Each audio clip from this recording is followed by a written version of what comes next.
The fourth commandment is about keeping the Sabbath day. Reading from Exodus 20, verses 8 through 11, reading from the New King James Version. Remember the Sabbath day, to keep it holy. 6 days you shall labor and do all your work. But the seventh day is the Sabbath of the Lord your God. In it you shall do no work, you, nor your son, nor your daughter, nor your manservant, nor your maidservant, nor your cattle, nor your stranger who is within your gates. For in 6 days the Lord made the heavens and the earth, the sea and all that is in them, and rested on the seventh day. Therefore God blessed the Sabbath day and hallowed it. I encourage you to read this in different versions and translations. So you will have some context based on diverse language. The essence of the fourth commandment will not change, but some of the wording will help develop some understanding. I'd like to spend extra minutes on this particular installment because there is some confusion about what the Sabbath day is. The Sabbath day on our calendar is Saturday. That's it. There is no other Sabbath day like the fourth commandment established by God. That is a unique day, and it's stipulated by God to be Saturday. And a lot of people get into arguments and they get angry about this whole thing because they think Sunday is the Sabbath. Sunday is not the fourth commandment day. If you want to call it a Sabbath or you want to call it your day of worship, that is fine. But remember, if you are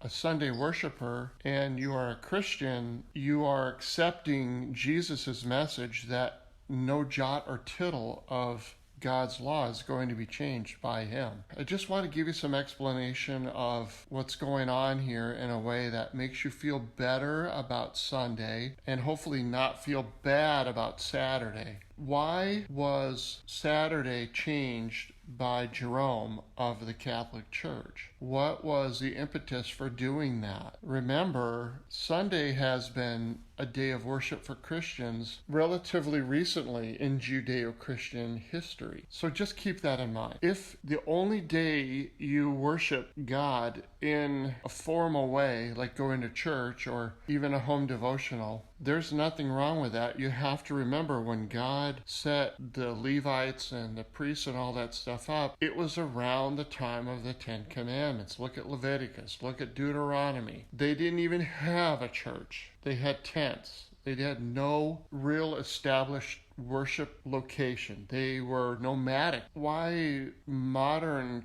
Christians insist on putting their institutions into the fourth commandment is beyond me. I really don't know. Understand the meaning of the Sabbath and the reason God did it. That's the important thing. He's God and he understood the need for rest. Personally, I feel like if you want to go to church on any day of the week, the temples used to be open every day for worship and Bible study. There's nothing wrong with that. But remember verse 11 in Exodus 20, for in 6 days the Lord made the heavens and the earth, the sea, and all that is in them, and rested on the seventh day.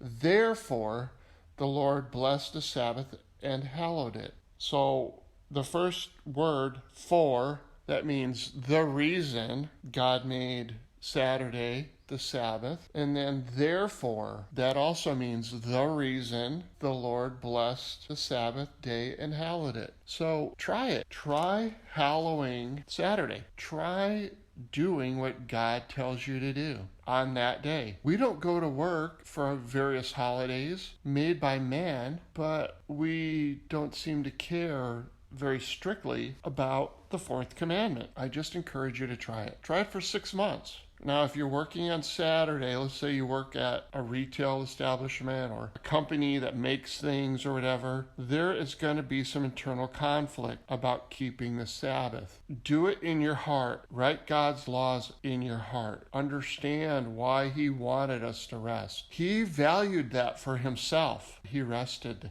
And he wants that for us. So God, the creator of everything, valued that day and set it apart. Can't we learn from God something about this day? He wants us to understand. He wants us to gain from this. He wants us to be part of this message through faith. Keeping the Sabbath is a faith exercise and a faith building exercise. Please don't confuse Sunday with Saturday and say that God or Paul or anyone else changed the Sabbath and that Jesus is the Lord of the Sabbath so we can change it.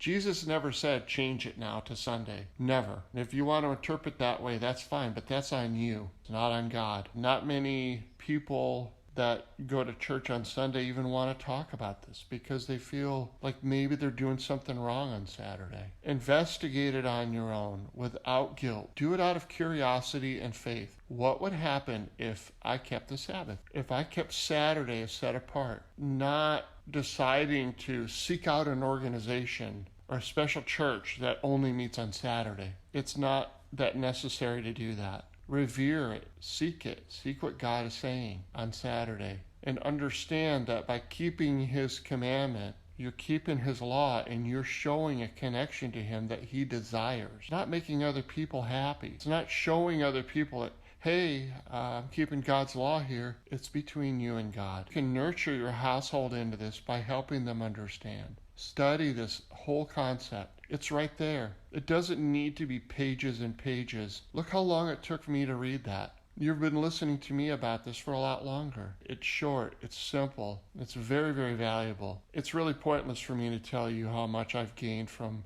keeping the Sabbath and honoring God's law because it's a personal thing, and all the testimonials in the world won't mean anything if you don't care about it. If this comes to you and you're just like, yes, I'm going to keep the Sabbath, you know what? I'm going to try little by little to understand this and incorporate the message of resting on the Sabbath. Just try it. You won't be disappointed. How could you be disappointed with God's law? Just go with that attitude. This is God's law. I'm not going to be disappointed. And if somebody asks you about it, then tell them, you know what, I'm trying out the fourth commandment. And just be really matter of fact and proud about it. Why wouldn't you be? It's an important contribution to your own faith walk, and hopefully it will make your thoughts and your actions pleasing in God's sight, because you will be influencing other people.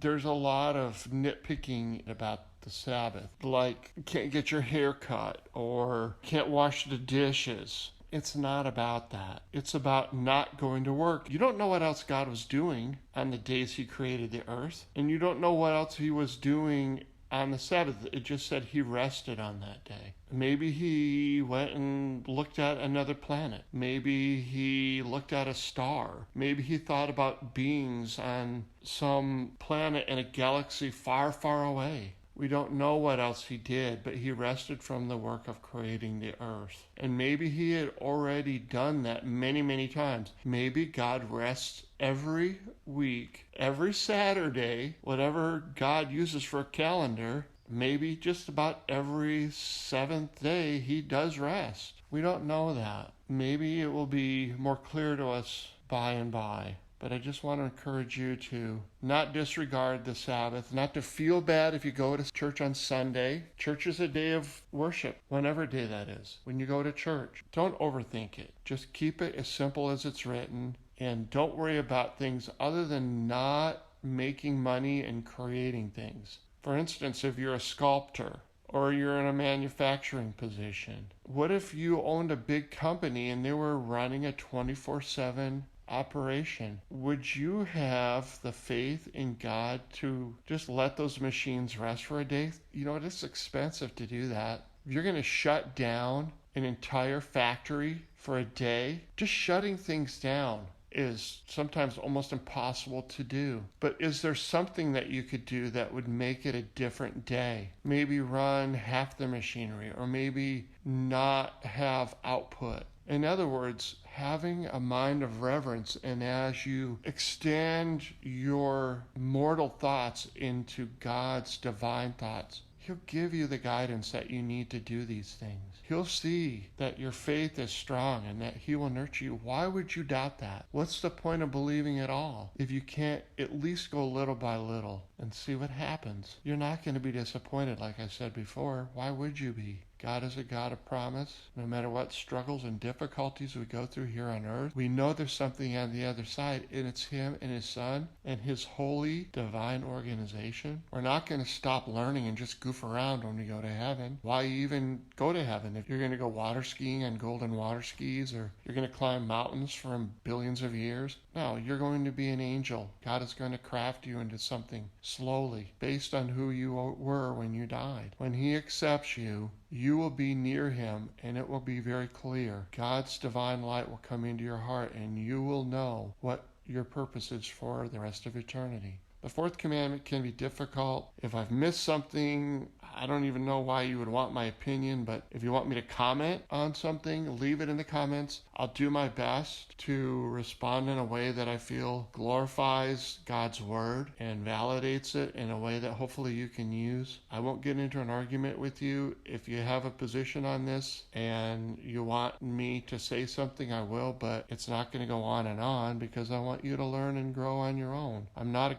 Bible scholar or an authority or pastor or anything like that, but I just want everyone to see the value in this somewhat difficult commandment that sometimes goes against the popular grain. Thank you for listening to this kind of long message, and I hope that you are benefiting from it.